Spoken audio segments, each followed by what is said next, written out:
Bismillahirrahmanirrahim.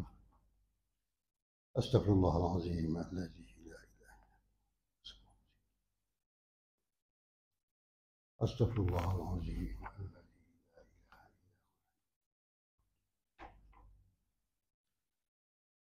ila hadratin Nabi sallallahu alaihi wasallam wa ala alihi wa sahbihi al-kiram. Syai'ulillahi lahumul Fatihah. A'udzu billahi minasyaitonir rajim. Bismillahirrahmanirrahim. Alhamdulillahirabbil alamin. Ar-Rahmanir Rahim. Maliki yaumiddin. Iyyaka na'budu wa iyyaka nasta'in. Ihdinas siratal mustaqim. Siratal ladzina an'amta 'alaihim ghairil maghdubi 'alaihim waladdallin. Amin. Assalamualaikum warahmatullahi taala wabarakatuh. Alhamdulillahirabbil alamin wassalatu wassalamu ala asyrafil anbiya wal mursalin wa ala alihi wa ashabihi ajma'in. Amma ba'du. Hormati Tuan Imam, Tuan Bilal, Tuan Syah, ahli-ahli jawatan kuasa masjid, tuan-tuan dan perempuan yang dirahmati Allah. Alhamdulillah, terlebih dahulu kita panjatkan kesyukuran kepada Allah Subhanahu wa taala di atas limpah kurnia, maka pada malam ini kita dapat bertemu sekali lagi di dalam kuliah maghrib ini, yang mana ditentukan iaitu bagi guru takmir adalah mengajar kitab takmir, iaitu asas akidah, ya. Jadi saya menyambung ada dua orang guru takmir kat sini. Seorang lagi ialah Ustaz Zahrudin, jadi saya sambung Ustaz Zahrudin punya. Sampai mana tu? Rukun iman. Mengeluarkan zakat. Rukun surat 27, ya. Okey. Baik. Tuan-tuan dan puan-puan yang dirahmati Allah, kita telah pun masuk ke dalam rukun Islam, dan rukun Islam yang pertama ialah beriman kepada Allah Subhanahu wa taala, beriman kepada Allah Subhanahu wa taala, mengucap dua kalimah syahadah, beriman kepada Allah Taala dan mengucap dua kalimah syahadah. Yang kedua, rukun yang pertama mengucap dua kalimah syahadah, yang kedua ialah mendirikan solat, dan yang ketiga ialah menunaikan zakat. Di rukun Islam, rukun iman ada 6, rukun Islam ada 5 lah.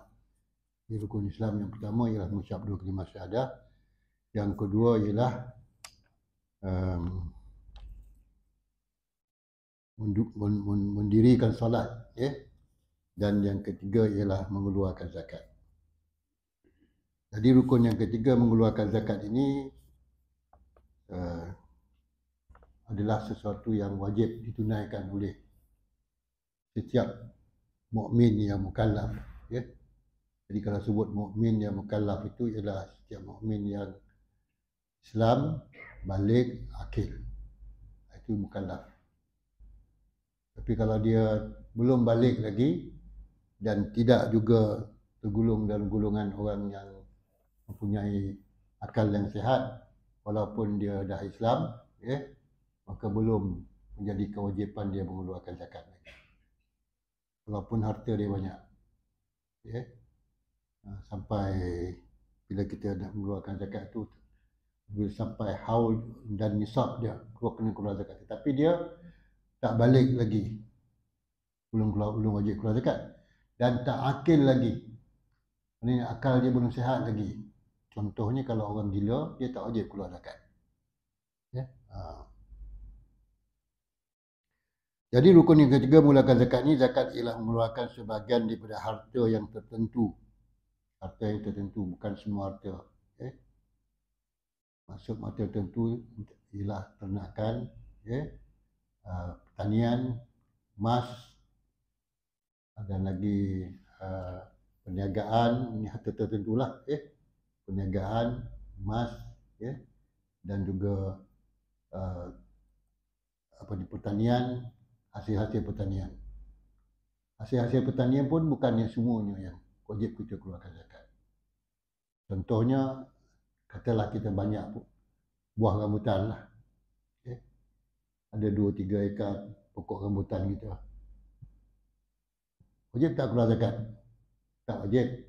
Tetapi kalau rambutan itu diperniagakan, kemudian hasil daripada jualan rambutan itu, hasil jualan rambutan itu adalah dikatakan wajib sampai haul dan nisab dia wajib dikeluarkan zakat, dan dia bukan dikira hasil rambutan itu tetapi hasil perniagaan dia. Okay? Itu kena bezakan. Jangan kata kita banyak pokok buah durian ke, banyak buah dukung ke, yang tu kita keluar zakat tak? Hasil jualan tu, maka bila cukup haul dan nisab dia, maka kena keluarkan zakat. Jadi yang wajib mengeluarkan zakat adalah orang Islam yang mukallaf, yang balik.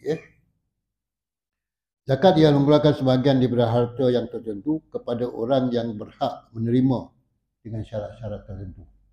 Siapa dia yang berhak menerima zakat ni? Golongan al-asnaf. Yang kita tahu golongan al-asnaf ni, yang paling utama sekali yang kita kenal ialah fakir, miskin. Jarang kita nak sebut selain daripada itu. Tetapi yang lain-lain itu juga adalah dia berhak menerima zakat. Seperti orang musafir dan orang-orang yang di sabilillah berjuang kerana Allah, dan orang-orang yang mu'allaf, orang yang baru masuk Islam. Mereka berhak menerima zakat. Ada 8 asnaf tu wajib yang berhak menerima zakat. Bukan fakir miskin sahaja. Fakir miskin ni adalah keutamaan. Jadi ini dikatakan orang-orang yang berhak menerima zakat. Itu harta yang tertentu tadi, kemudian orang yang tertentu, bukan semua orang. Dengan syarat-syarat tertentu pula. Ada syarat-syarat yang dikhususkan bagi mereka-mereka yang berhak menerima zakat ini, tuan-tuan dan puan-puan, dirahmati Allah. Kemudian yang kedua syarat wajib zakat fitrah pula, ialah Muslim masih mempunyai makanan yang lebih dan masih hidup. Zakat fitrah ialah kita wajib keluarkan, sunat kita keluarkan sepanjang bulan Ramadan, dan wajib pada malam Ramadan tu sebelum masuknya 1 Syawal. Dengan syarat apa dia? Orang yang wajib mengeluarkan zakat fitrah ini adalah seorang yang Muslim dan mempunyai makanan yang cukup sampai hari raya, cukup makanan dia, dan masih hidup. Dia tak mati lagi. Maksudnya kalau di akhir Ramadan tu dia mati,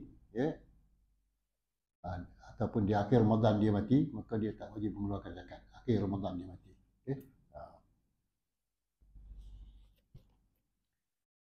Itu rukun Islam yang ketiga. Dan seterusnya zakat terbahagi kepada 2. Pertama, zakat fitrah ialah zakat yang wajib dikeluarkan ke atas setiap Muslim yang cukup syarat-syaratnya. Tidak diterangkan. Itu zakat fitrah. Dan zakat harta ialah zakat wang simpanan. Wang simpanan kena zakat, tuan-tuan. Zakat emas. Zakat emas ni ialah bagi emas yang tidak digunakan. Kalau emas yang dah digunakan oleh orang perempuan ni, yang digunakan sepanjang tahun tu tak wajib dikeluarkan zakat. Tetapi emas yang disimpan. Kemudian dan perak dan zakat perniagaan, yang berniaga wajib mengeluarkan zakat, dah cukup. Haul dan nisab dia. Zakat ternakan, haiwan. Haiwan pun tertentu haiwan dia, tuan-tuan dan puan-puan, iaitu lembu, kambing, unta, dan kerbau pun, itu ternakan haiwan yang dah cukup. Lembu, kambing, unta, haiwan, kerbau, Zakat pertanian, iaitu makanan ruji kita, di padi, makanan ruji. Dan kalau di sebelah barat itu gandum, wajib keluarkan zakat. Kalau sebelah kita ni beras, itu wajib dikeluarkan zakat. Zakat saham, siapa yang main saham lah, siapa yang masuk saham. Ya, wajib dikeluarkan zakat bila cukup haul dari nisabnya. Dan zakat pendapatan. Zakat pendapatan ini pun ada khilaf sikit lah. Ya. Ada berbeza pendapat. Dan pendapat yang paling kuat sekali yang diberikan oleh ulama yang terkemuka, iaitu Syekh Yusuf Al-Qardawi. Ya. Dia menyatakan wajib orang Islam mengeluarkan zakat pendapatan. Kalau nak dibandingkan dengan petani-petani yang dapat hasil pertanian, kena keluar zakat. Maka bagi orang yang makan gaji, ya, dan dapat gaji bulanan, kena juga keluarkan zakat. Tapi setengah-setengah ulama tidak bersetuju dengan pendapat ini dan setengahnya bersetuju dengan pendapat ini. Tapi kita orang awam, kalau kita rasa nak bersih harta kita, ya, zakat pendapatan ni sebaik-baiknya kalau kita sudah banyak pendapatan kita banyak dan boleh menampung kehidupan kita, eloklah kita keluarkan zakat. Dalil nakli mengeluarkan zakat. Firman Allah Subhanahu wa taala dalam surah Al-Baqarah, ya, ayat 43. Wa aqimus solah wa atuz zakah warka'u ma'ar raki'in. Ini dalil. Ya. Dalil ini adalah pegangan kita. Kenapa kita mengeluarkan zakat? Kenapa wajib orang Islam keluarkan zakat? Wajib orang Islam keluarkan zakat kerana firman Allah Subhanahu wa taala mewajibkan, ya. Dalam Al-Quran disebutkan dalam surah Al-Baqarah, iaitu wa aqimus solah, dirikan solat, wa atuz zakah, dan keluarkanlah zakat, dan warka'u ma'ar raki'in, dan berjemaahlah bersama orang-orang yang rukuk. Maksud dia dan dirikanlah kamu akan solat, dan keluarkanlah zakat, dan rukuklah kamu semua berjemaah bersama-sama orang-orang yang rukuk. Okay? Jadi yang fokusnya kat sini ialah mengeluarkan zakat tu wajib, dan inilah dalil dia. Bukanlah sesuatu yang boleh kita agak-agak aja ataupun ikut-ikut dia atau taklid sahaja. Orang keluar zakat, kita keluar zakat. Orang pergi haji, kita pergi haji. Ya? Orang berpuasa, kita berpuasa. Sedangkan kita tak tahu dalil dia. Ya? Wajib setiap mukallaf ni tahu dalil. Apa yang dia nak buat tu bukan semata-mata taklid, ikut orang lain nak buat. Orang lain buat, kita pun buat. Contohnya puasa dalam bulan Ramadan. Dan tak lama lagi kita akan sampai bulan Ramadan, kita pun berpuasa. Jadi kita kena tahu kenapa kita wajib berpuasa. Berpuluh-puluh tahun dah kita berpuasa. Ya? Setengah-setengahnya tak tahu apa dalil dia. Apa ayat Quran dia yang wajibkan kita berpuasa. Ya? Sebab itu kita kena baca selalu, ya, surah ayat Quran yang menyebutkan tentang wajib berpuasa ni. Bismillahirrahmanirrahim. Ya ayyuhallazina amanu kutiba alaikumusiyam kama kutiba alal ladzina min qablikum la'allakum tattaqun. Ya ayyuhallazina amanu kutiba. Kutiba itu diwajibkan kepada kamu berpuasa. Perintah Allah Subhanahu wa taala. Bila datang perintah Allah dan ada dalilnya dan ada buktinya dan ada dalam Al-Quran ayat Allah ini menyebutkan tentang wajib kita berpuasa dalam bulan Ramadan, maka hukumnya wajib di segi syarak kita berpuasa dan berdosa kalau kita tidak berpuasa. Jadi puasa dalam bulan Ramadan ini tak bolehlah dipandang ringan, ya. Janganlah kita pandang ringan. Sebab itu ada jabatan-jabatan agama atau pihak tak berkuasa, pembuat kuasa mengambil berat terhadap orang-orang Islam yang menjalankan ibadah puasa ini. Dan kalau didapati mereka makan di khalayak ramai, setengah-setengah jabatan agama akan ambil tindakan. Apa tindakan dia ambil? Yang sebelum ni lah, orang yang tak puasa tu ditangkap di kedai-kedai mamak makan. Macam mana? Apa nak buat? Dia tangkap kan? Itulah dulu. Itulah yang jadikan satu sebutan sampai hari inilah. Kalau kau tangkap, masuk ben jenazah. Sebelum sebenar-benarnya masuk ben jenazah. Sebelum sebenar-benarnya orang tu mati, matikan dia dulu. Jadi ini kaedah, ini cara bagaimana nak memberikan peringatan kepada orang Islam. Kenapa wajib puasa ni? Jadi setengah-setengah orang dah jadikan satu sebab pula. Saya takutlah Kalau saya tak puasa, saya kena tangkap, masuk ban jenazah. Bukan itu sebabnya. Ya? Bukan itu sebabnya kita berpuasa. Sebabnya kita puasa ialah kita patuh pada perintah Allah Subhanahu Wa Taala. Ya? Patuh pada perintah Allah. Melakukan segala suruh Allah, menjauhi segala larang Allah. Bukan takut kerana tindakan-tindakan itu, tidak. Datang daripada dalam, bukan datang daripada luar. Ya? Apa ni, ketaatan kita pada perintah Allah Subhanahu Wa Taala itu datang daripada dalam hati kita, daripada keimanan kita, bukan datang tekanan daripada luar. Bila ada yang orang nak tangkap baru kita nak puasa, tak? Ya? Sebab itu orang-orang Islam, walaupun ada di mana-mana, ya? Walaupun tak ada pihak berkuasa yang nak tangkap dia, walaupun dia buka dia pada hari Ahad, buka puasa pada hari Ahad, dia tetap berpuasa walaupun dia duduk di England ke, di Amerika ke, walaupun dia duduk di negara-negara barat ke, dia tetap berpuasa. Itu orang Islam yang benar-benar beriman pada Allah Subhanahu Wa Taala.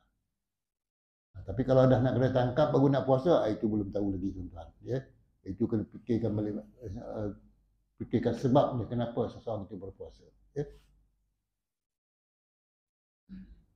Jadi kita masih lagi dalam berkaitan dengan pentingan mengeluarkan zakat. Yang pertama, zakat adalah dilakukan dengan ikhlas untuk membantu sesama Islam.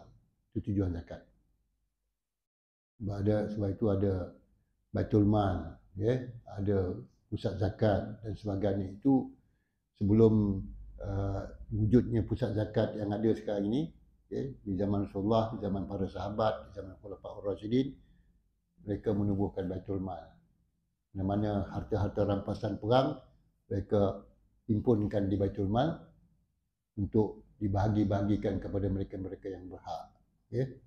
Zakat ni pada mereka yang berhak, fakir, miskin dan mereka-mereka yang memerlukan. Ya?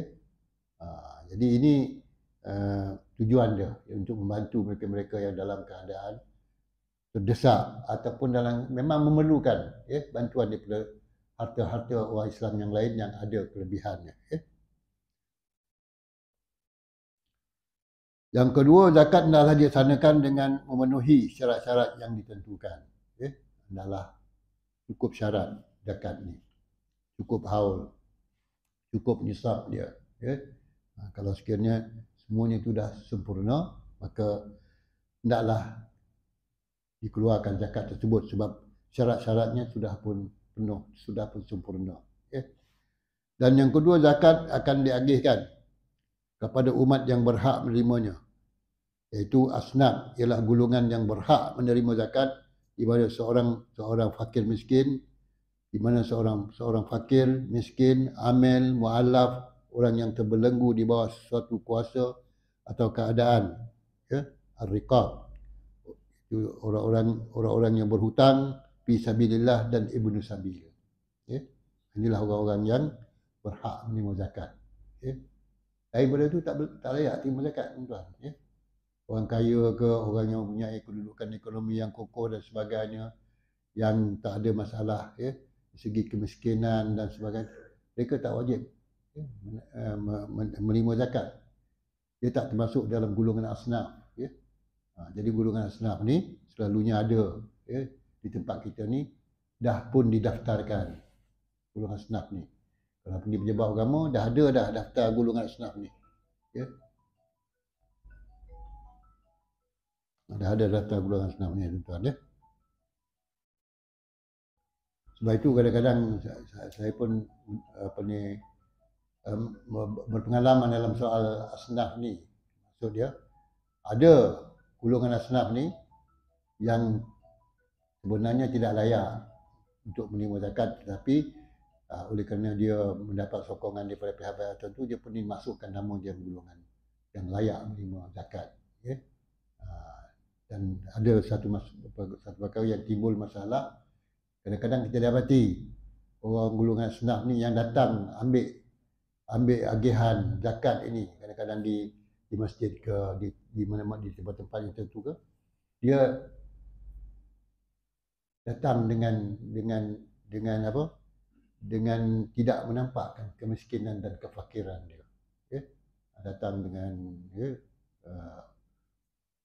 sebagai orang yang berada dan sebagainya. Jadi ini kena diselidik lagi. Sebab itu kadang-kadang timbul masalah di tempat kita bila yang mengeluarkan, yang menerima zakat, yang nak menerima zakat ni, ataupun mereka-mereka yang tak tersenarai sebagai penerima zakat, tak tersenarai dia sebagai seorang fakir dan miskin, dia timbul kemarahan dia marah kenapa dia tak disenaraikan sebagai seorang fakir, kenapa dia tak disenaraikan sebagai seorang miskin. Sebenarnya perkara yang seperti ini tidak patut berlaku di kalangan orang Islam lah. Sebab orang Islam ni, pada zaman Rasulullah SAW tu, orang yang miskin dan orang yang fakir, dia menyembunyikan diri dia. Dia tidak akan melahirkan dan tidak akan menampakkan yang dia tu fakir dan miskin. Seboleh-bolehnya dia tak mahu dapatkan bantuan ini.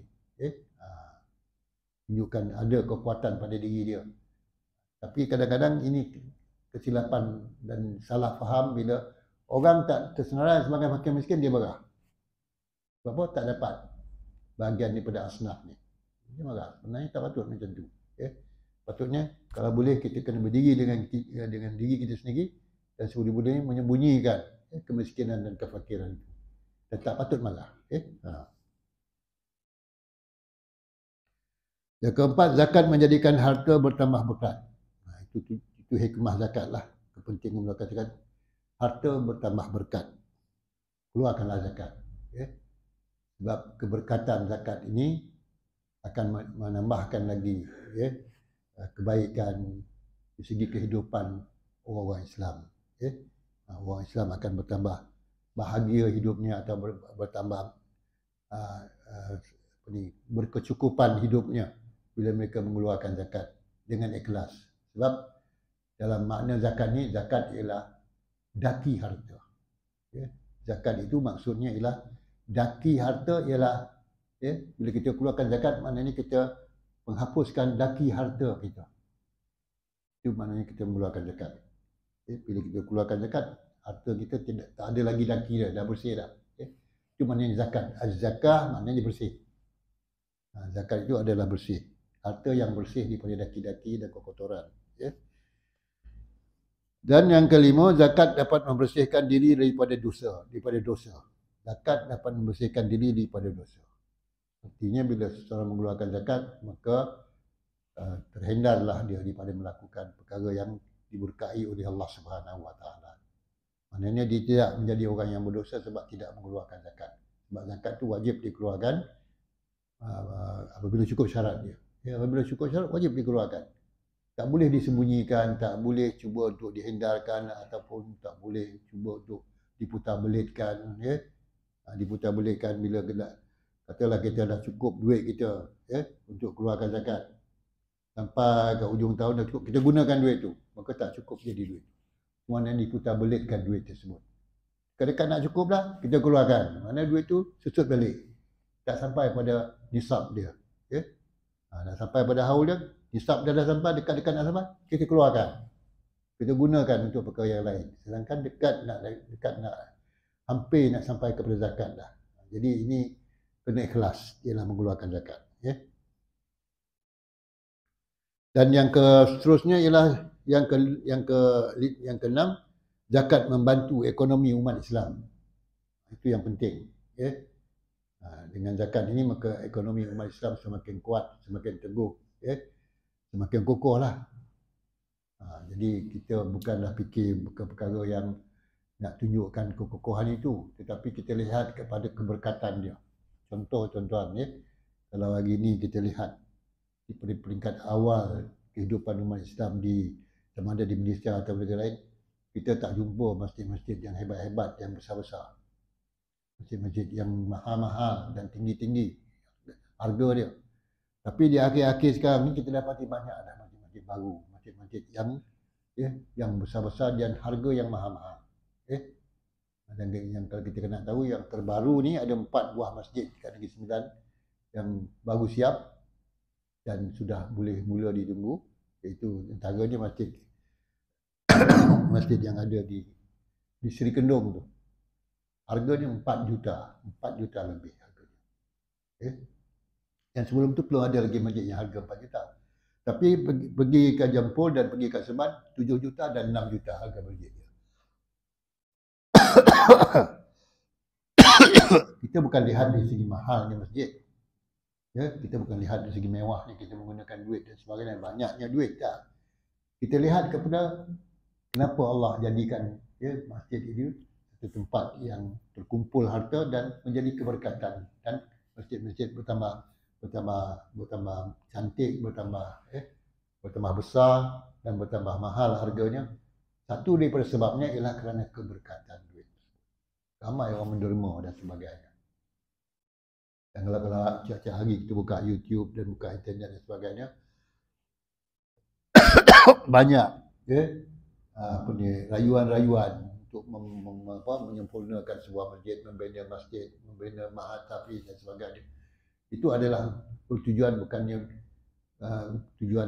untuk mengambil harta orang Islam, tetapi untuk menambahkan keberkatan kepada orang yang bersedekah, orang yang menderma dan menyumbang kepada syiar Islam, tuan-tuan dan puan-puan. Dan yang ketujuh,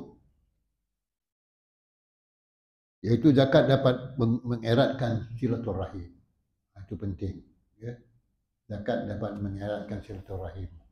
Artinya bila seseorang itu mengeluarkan zakat, maka dia merasakan bahawa dia adalah sebahagian daripada umat Islam yang bertanggungjawab terhadap agama dia. Keluarkan zakat ni bukannya kepentingan diri kita, tapi kepentingan umat Islam dan umat-umat Islam yang lain. Mungkin kita mampu menderma, memberi sumbangan, ataupun mengeluarkan zakat lebih daripada yang sewajarnya. Ada orang pula tak mampu pun nak mengeluarkan zakat, tapi mereka dapat datang ke masjid yang cantik, mereka dapat datang ke masjid yang selesa, mereka datang ke surau yang selesa, sebab adanya umat Islam lain yang mampu mengeluarkan zakat dan dapat membina tempat-tempat ibadah orang Islam yang selesa dan dapat dinikmati oleh mereka-mereka yang mungkin tak mampu untuk menderma, tapi mereka dapat menikmati tempat-tempat yang baik yang dikeluarkan daripada hasil zakat orang Islam yang mampu. Kemudian seterusnya, rukun Islam yang keempat ialah puasa dalam bulan Ramadan. Kenapa dalam bulan Ramadan? Kenapa tak dalam bulan lain? Kenapa kita puasa dalam bulan Ramadan? Kenapa tak boleh pilih bulan? Pilihlah bulan lain. Ambillah bulan-bulan yang kita rasa umat Islam boleh puasa dengan apa? Dengan lebih selesa, bukanlah dalam musim yang sangat panas ataupun bulan musim yang sangat sejuk.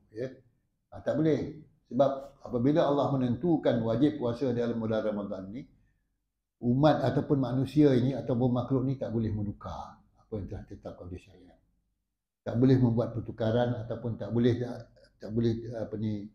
buat sesuatu yang menukar apa yang telah ditetapkan oleh Allah Subhanahu Wa Taala. Sama jugalah macam kita salat 5 waktu. Kenapa kita tak buat salat 2 waktu je ataupun 3 waktu je? Sebab itu perintah Allah Subhanahu Wa Taala. Serupa jugalah bagi kita mendirikan salat Jumaat. Kenapa kita didirikan salat Jumaat? Kenapa salat waktu kita dirikan hari Jumaat? Kenapa tak dirikan pada hari lain? Ini yang dikatakan. Kita patuh pada perintah Allah Subhanahu Wa Taala. Bukan kita nak gunakan akal fikiran kita, gunakan logik kita. Buatlah hari Jumaat. Buat Jumaat tu, buat bila tak hari Jumaat tu ada cuti ke apa, kita tangguhlah pada hari lain. Tak boleh. Hari Jumaat apa pun berlaku, salat Jumaat tetap dilakukan hari Jumaat. Apa pun berlaku, bulan puasa tetap ataupun puasa tetap dilaksanakan pada dalam bulan Ramadan. Dalam bulan Ramadan. Walaupun dalam Ramadan tu Ramadan yang penuh dengan kesulitan, kesukaran dan sebagainya. Malahan dalam zaman peperangan, dalam zaman Rasulullah SAW, dalam bulan Ramadan mereka berperang. Peperangan Badar berlaku dalam bulan Ramadan. Umat Islam berperang sedangkan mereka berpuasa. Orang kafir waktu itu berperang, tapi mereka adalah orang kafir dan mereka memang tak berpuasa. Tapi orang Islam ni berpuasa, tapi orang Islam menang dalam peperangan tersebut kerana mereka taat pada perintah Allah Subhanahu Wa Taala. Jadi rukun yang keempat, puasa dalam bulan Ramadan ni, puasa ialah menahan diri daripada makan dan minum, serta perkara-perkara yang boleh membatalkan puasa. Itu maksud puasa, bukan tak makan dan tak minum sahaja. Tapi dalam bulan Ramadan itu, dalam bulan puasa itu dan kita berpuasa itu adalah menahan diri pada makan dan minum, dan juga perkara-perkara yang membatalkan puasa. Okay? Antara perkara yang membatalkan puasa selain daripada makan dan minum ialah perkara-perkara yang yang memasukkan sesuatu ke dalam rongga yang terbuka. Makan minum masuk satu rongga yang terbuka, dan banyak lagi perkara lain yang boleh membatalkan puasa. Kena tahan diri. Tapi kalau puasa dah batal, contohnya kalau tuan-tuan termuntah ke ataupun pitam ke, pensan ke, puasa dah batal. Kalau pitam pun sekejap, lepas tu boleh sambung balik puasa. Tapi bagi orang yang batal puasanya datang bulan, orang perempuan datang bulan, dalam bulan Ramadan dia datang puasa, setelah puasa datang Ramadan, dia tak wajib puasa, dan tetapi dia adalah dituntut supaya menahan diri daripada makan dan minum. Walaupun dia tidak diwajibkan berpuasa, tapi dia dituntut supaya menahan diri daripada melakukan perkara-perkara yang menunjukkan dia makan dan minum. Tak boleh tunjuk dia makan dan minum pada orang lain, orang yang berpuasa pada waktu itu. Sebelum kita berpuasa dan apabila kita nak berpuasa, yang paling penting sekali ialah lafaz niat. Lafaz niat berpuasa di bulan Ramadan. Apakah lafaz niat berpuasa dalam bulan Ramadan? Lafaz niatnya ialah nawaitu shauma ghadin an adai fardhi Ramadan hadhihi sanah lillahi ta'ala. Sahaja aku puasa esok hari kerana menunaikan fardu Ramadan. Tahun ini kerana Allah Subhanahu wa taala. Jadi boleh di segi mazhab Syafi'i, mazhab Syafi'i dia kena wajib niat tiap-tiap malam. Tapi boleh bertaklid pada mazhab Hanafi, boleh kita niat satu kali dalam awal bulan tu untuk sebulan kita berpuasa. Niat sebulan. Tapi tiap-tiap malam tu kena jugalah niat. Tiap-tiap malam tu kena. Tapi kalau terlupa, bulan yang pertama tadi kita niat untuk sebulan, telah boleh terdapat mengatasi masalah kita yang terlupa niat pada tiap-tiap malam tu, kadang-kadang terlupa, maka niat sebulan kita daripada awal bulan tu dah mencukupi untuk menjadikan kita sah puasa kita. Walaupun malam tu kita lupa niat puasa, tapi kita dah niat sebulan. Dalil nakli ataupun dalil Al-Quran mengajarkan puasa ialah firman Allah SWT dalam surah Al-Baqarah ayat 183. Bismillahirrahmanirrahim. Ya ayyuhalladzina amanu kutiba alaikumusiyam kama kutiba alal ladzina min qablikum la'allakum tattaqun. Wahai mereka-mereka yang beriman, diwajibkan kamu berpuasa di mana diwajibkan atas mereka-mereka yang dahulu daripada kamu, la'allakum tattaqun. Mudah-mudahan kamu menjadi orang yang bertakwa. Itu tujuan puasa, untuk melahirkan insan yang bertakwa, untuk melahirkan mukmin yang bertakwa. Setakat mukmin ni tak cukup. Jadi untuk jadi orang mukmin yang bertakwa, kita kena buat perkara-perkara yang meningkatkan lagi darjah kita. Kita seorang mukmin biasa, maka bila kita berpuasa, kita meningkatkan darjat kita kepada orang yang bertakwa kepada Allah Subhanahu wa taala. Orang yang bertakwa ni orang yang melakukan perintah Allah dan menjauhi segala larangan Allah Subhanahu wa taala. Itu dah dikatakan orang yang bertakwa. Jadi antara cara nak mencapai takwa itu antaranya ialah kita berpuasa dalam bulan Ramadan. Jadi puasa dalam bulan Ramadan. Hikmah berpuasa di bulan Ramadan. Puasa bertujuan untuk meningkatkan ketakwaan dengan memperbanyakkan ibadah seperti mana membaca Al-Quran, salat tarawih, beristighfar, bersedekah dan lain-lain. Ini yang kita nak faham ni tuan-tuan. Bila dalam bulan Ramadan, kita berpuasa siang hari. Tetapi pada malam harinya, dan pada siang hari yang tertentu juga, pada malam harinya dan pada siang harinya juga, kita dituntut membaca Al-Quran. Apakah selain daripada bulan Ramadan kita tak tuntut baca Quran? Selain daripada bulan Ramadan tu tuntut tak baca Quran, tuntut hari-hari kita dituntut baca Quran. Sebab baca Quran itu adalah satu amalan sunat yang mendapat keridaan Allah Subhanahu wa taala. Kenapa kita mesti dalam bulan Ramadan saja? Sebab itu Bila-bila masa sahaja kita menunaikan ataupun melaksanakan ataupun melakukan bacaan Al-Quran, membaca Al-Quran, tetapi solat tarawih memang dalam bulan Ramadan. Jangan nanti pula buat solat tarawih selain daripada bulan Ramadan, tak boleh. Dalam bulan Ramadan sahajalah solat tarawih ni. Dalam zaman Rasulullah solat tarawih 8 rakaat sahaja, tuan-tuan. Tapi dalam zaman Sayyidina Umar radhiyallahu anhu, dia telah memerintahkan umat Islam pada zaman dia supaya mendirikan solat tarawih 20 rakaat.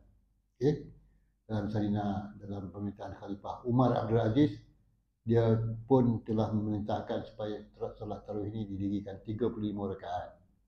Jadi mana lebih baik? Banyak ke sikit? Itu terpulang pada kita, sebab solat tarawih ini adalah solat sunat dan hanya dia ada sekali sahaja seumur hidup kita, iaitu dalam bulan Ramadan. Kemudian kita dituntut banyak beristighfar dalam bulan Ramadan, dan dituntut bersedekah dan lain-lain lagi dalam bulan Ramadan.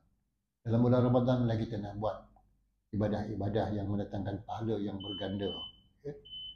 Bulan Ramadan inilah pahala berganda-ganda, lebih daripada bulan-bulan yang lain. Jadi tuan-tuan dan puan yang dirahmati Allah, kita akan sambung lagi berkaitan dengan hikmah berpuasa dalam bulan Ramadan ni.